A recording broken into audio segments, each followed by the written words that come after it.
Hi TikTok family, how's everybody doing today? Today we're going to be talking about my network of vendors, so stay tuned. So my network of vendors, I can honestly say I've been working on it since day one, since I first started this, for 10 years plus. And all of the vendors that, the network that I've created, I've worked with at least 5 years. Now that doesn't mean that I won't work with new ones or keep an eye out for new ones, because there's always fresh new, minds and new people and new personalities to work with. So I always keep an eye out. So whenever I have a new client, I always, present them with my vendor list, and I send them DMs so they can check out their Instagrams, all their social media.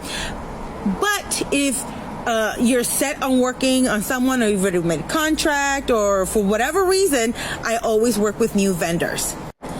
One of the questions I get often is like, oh, your vendors, they must be expensive. And actually they're not. I don't believe in, the most expensive or the cheapest. I like to go right down the middle,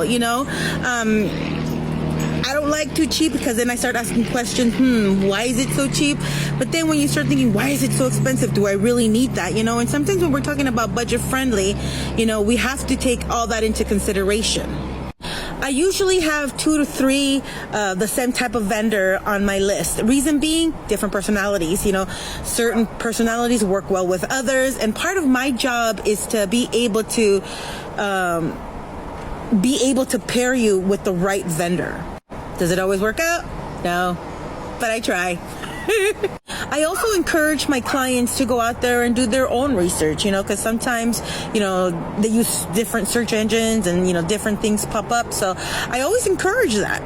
Now, one of the questions that I've been asked often is, have I ever refused to work with a vendor? And the answer is no. Have there been rough personalities? Absolutely. But I really pride in myself in being able to work with different personalities. After all, that is part of, my job. And I go in there with a professional personality, bubbly, my good old self. What you see every day is what you see is what you get, And, I try to make the best of it. Sometimes it works out great and, we come to a mutual understanding. Sometimes it doesn't, but the best thing to do is just to remain professional and, keep moving forward, because at the end of the day, you have a job to do, and you have to, you have clients that, you want to make happy, and, you want to be successful. So, you just have to go in there and just roll with the punches. Now, I hope my little video helped. I love talking to you guys about these topics. Keep the questions coming. Remember, this is just my experience over my 10-year plus, what I've been going through, different personalities, different